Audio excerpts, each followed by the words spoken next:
नमस्कार विद्यार्थी मित्रांनो, सद्गुरू कोचिंग क्लासेसच्या युट्यूब चॅनल मध्ये आपल्या सर्वांचे सहर्ष स्वागत। आजच्या व्हिडिओचा विषय आहे पॉलिनॉमियल्स, बहुपदी, बहुपदीवरील क्रिया। आजचा विषय आहे गुणाकार, बहुपदींचा गुणाकार, मल्टिप्लिकेशन ऑफ पॉलिनॉमियल्स। तर बोर्डवर मी दोन उदाहरण घेतले आहेत। हे बघा, पहिलं उदाहरण म्हणजे जेव्हा एखाद्या कंसातील बहुपदीला एकाच बहुपदीने गुणायचं असेल तर सोपं असतं, कारण त्याने आपण डायरेक्ट गुणाकार करतो, म्हणजे संख्येचा गुणाकार होतो आणि जे व्हेरिएबल आहेत, चल आहेत, त्याची पॉवर वाढते, ते सोपं होतं। म्हणून मी काय केलं, इथं पहिलं जे आहे त्याला दोन संख्या घेतल्यात कंसामध्ये आणि इथं तीन संख्या घेतात। पहिलं इझी होतं, आता हे जसं आहे तसंच ते आहे। ओके, तर आता हे बघूयात आपण याच्यामध्ये काय करायचं। आता आपण मागे गुणाकार केलाय 7वीला असताना, तर आता इथे काय करायचं, हा कंस मोठा आहे तसाच ठेवायचा, हा कंस छोटा आहे, याचे आपण दोन पार्ट करायचे।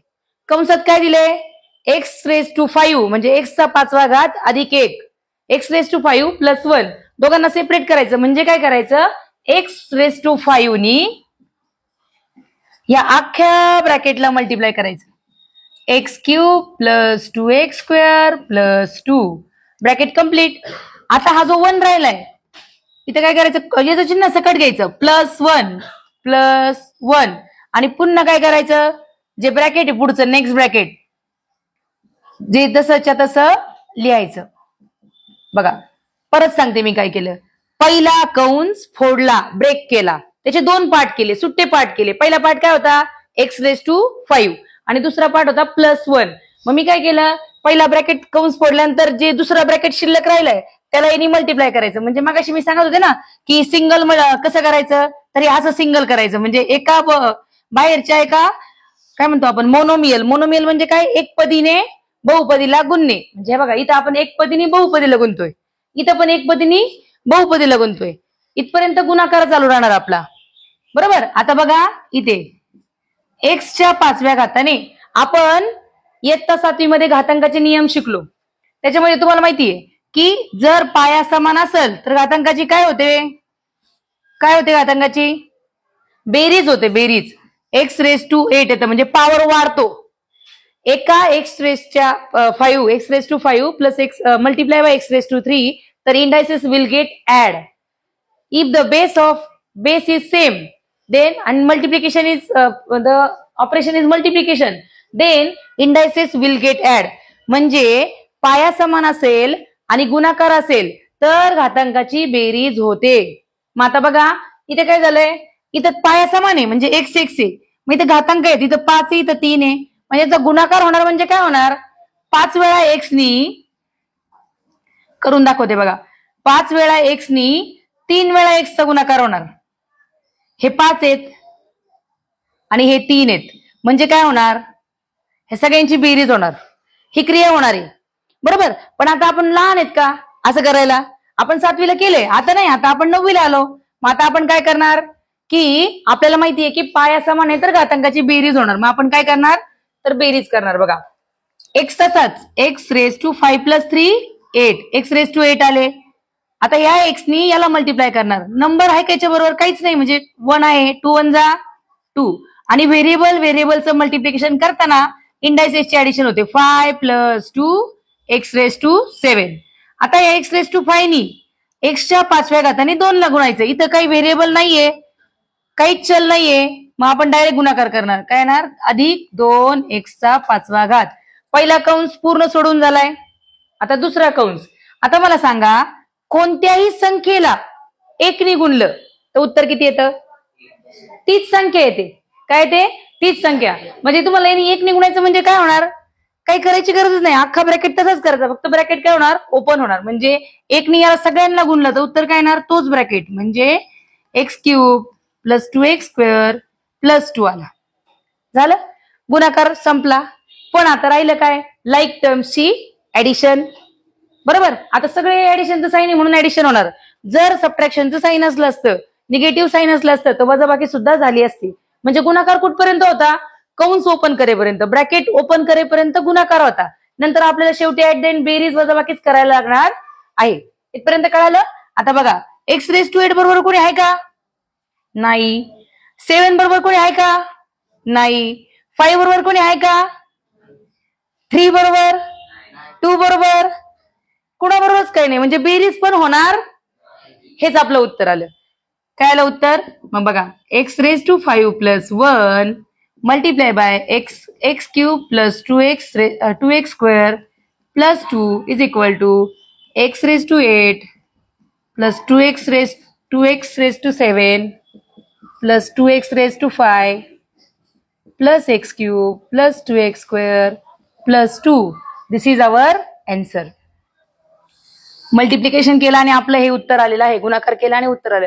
हे बघा, बेरीज झाली असती तर आपण केली असती, पण लाईक टर्म आहेत का? लाईक टर्मच नाही, जोडीदारच नाही त्यांना, सिंगल सिंगल आहेत सगळे. बघा सगळ्याची पॉवर बघा.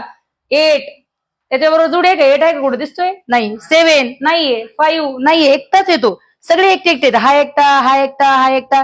याची ऍडिशन सबट्रॅक्शन याला लाईक टर्म नाहीच आहेत कोणी. मग आपलं उत्तर संपलं. आता हे बघूयात आपण, पण याच्या आधी मी रफ करावं लागेल मला, कारण इथे बसणार नाही हे सम, कारण हे 3 टर्म्स आहे. ओके, मी रफ करते.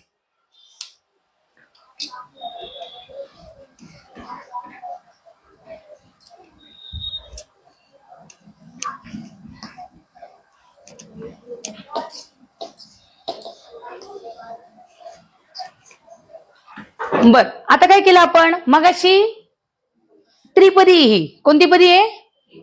त्रिपदी. त्रिपदीने बहुपदीला गुणायचे. काय करायचंय? त्रिपदीने बहुपदीला गुणायचं आहे. मग आता आपण काय करणार? याचे 3 वेळा होणार. मग आता हे गणित आपल्याला जरा इकडे लिहिलं पाहिजे, म्हणजे आपलं बसेल. इथे मी इज इक्वल टू साइन देते. m cube. ह्या 3 पदीचे मी काय करणार? 3 तुकडे करणार. ट्रायनोमियल आहे की नाही? बायनो होतं मगाशी. बायनोने किती वेळा मल्टिप्लाय केलं? 2 टाइम्स. आता ट्रायनोमियल आहे. ट्रायनोमियल आहे म्हणजे आपल्याला 3 वेळा गुणाकार करायला लागणार. म्हणजे आपण पहिला कंस फोडणार, त्याचे 3 तुकडे करणार, आणि त्या प्रत्येक 3 तुकड्याने पुढच्या बहुपदीला गुणायचे आपल्याला. एकदम सोपं साधं सरळ आहे, काहीच अवघड नाही बघा त्याच्यात. m क्यूब आणि हा कंस पूर्ण लिहायचा. m⁴ minus 2m square plus 3m plus 2 bracket complete. आता हा मायनस 2m आहे, चिन्ह सगळं उचलायचं, अजिबात मनाने चिन्ह बदलायचं नाही. मायनस 2m आणि पुढचा ब्रॅकेट तसाच. m⁴ minus 2m square plus 3m plus 2 bracket complete. आता राहिला काय? हा तुकडा राहिला. प्लस 3 परत पूर्ण बहुपदी पुढची. m⁴ minus 2m square plus 3m plus 2 bracket complete. काय केलं मी पहिल्या स्टेप मध्ये? ही त्रिपदीचे 3 तुकडे केले आणि प्रत्येक 3 तुकडे चिन्ह सकट दुसऱ्या बहुपदीला मी गुणणार आहे. इथपर्यंत कळालं? आता बघा गुणाकार करूयात. मगासारखाच पॉवर वाढणार आहे, फक्त m क्यूबनी m⁴ ला मल्टिप्लाय केलं, ऍडिशन होणार m⁻7. m क्यूबनी याला मल्टिप्लाय केलं, नंबरला काहीच फरक पडणार नाही, कारण याच्या बरोबर 1 आहे. 2 1 जा 2. m cube multiply by m square is m⁵, म्हणजे m चा 5वा घात. m क्यूबनी याला मल्टिप्लाय केलं, प्लस 3m⁴. 4 का झाले? तर हा 3 आणि हा 1 काहीच नसलं एवढं कर काय असतो? 1. 3 प्लस 1 4 झाले. m क्यूब प्लस 2 मल्टिप्लाय करतोय आपण, मग 2m स्क्वेअर झालं. आता हे निगेटिव्ह आहे बघा, निगेटिव्ह जिथं जिथं येईल ना ते आतल्याला सगळ्याला बदलणार आहे.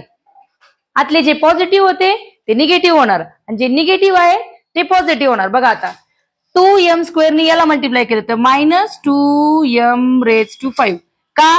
तर 2 बरोबर इथं 2 1 2 होतं, आणि मायनस m नी याला मल्टिप्लाय केलं m⁵. याने याला मल्टिप्लाय केलं मायनस मायनस प्लस, म्हणजे चेंज झाला. हा मायनस होता, काय झाला? प्लस. बरं आता 2 2 जा आहे ना, इथं नंबर आहे, इथं नंबर आहे. 2 2 जा 4. हा m स्क्वेअर आणि हा m या दोघांचे ऍडिशन होणार, काय होणार? m cube. आता प्लस मायनस मायनस, म्हणजे हा प्लस होता, काय होणार? मायनस. 3 2 जा 6. m square. 2 m होते, दोघांची काय झाली? घातांकाची बेरीज, म्हणजे 1 m आणि 1 m मल्टिप्लिकेशन होता ना, m स्क्वेअर होतो, मग ते झाला m square. Minus 2m multiply by 2. आता हा मायनस होणार, का? बाहेर मायनस आहे, प्लस मायनस मायनस. 2 2 जा 4m. हा ब्रॅकेट आपण काय केला? मल्टिप्लाय करून टाकलं, म्हणजे आपण एक पदीने बहुपदीला गुणलं. इथं पण एक पदीने बहुपदीला गुणलं. आता ही शेवटची एक पदी आणि बहुपदी राहिली, आणि त्यानंतर आपण ऍडिशन सबट्रॅक्शन जे काय होणार आहे ते करूयात. आता बघा याने याला मल्टिप्लाय केलं 3m⁴. याने याला मल्टिप्लाय केलं -6m². आता बघा याच्यावर व्हेरिएबल नाहीये, त्यामुळे आपल्याला काळजी करायची गरज नाही, आपल्याला कॅल्क्युलेशन करायची गरज नाही, डायरेक्ट मल्टिप्लाय करायचं आपल्याला. नंबर आहे काय इथं 3 1 3 m², m4, 3 2 6 m², 3 3 9m आणि 3 2 6. संपलं. आता आपल्याला काय करायला लागल, याच्याबरोबर कोणी आहे का m⁻⁷ वाला? कोण नाही, एकटा जीव सदाशिव. हा m⁻⁷ तसाच लिहून टाकायचा. पुढे काय what is next, this and this. पुढे आहे कोणी? नाहीये. आता दोघं निगेटिव्ह आहेत.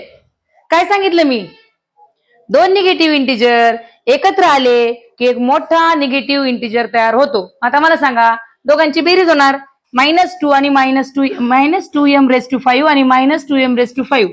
आन्सर काय येणार? इथं तुमचा गुणाकाराचे नियम नाही लागू पडणार ना, इथं बेरजेचे. इथं तुम्ही 5 आणि 10 नाही करू शकत पॉवरला, हे दोघं सारखे लागतात, लाईक टर्म्स येते. लाईक टर्मची ऍडिशन होणार, कारण निगेटिव्ह निगेटिव्ह काय होतं, मोठा निगेटिव्ह म्हणजे 4m⁵.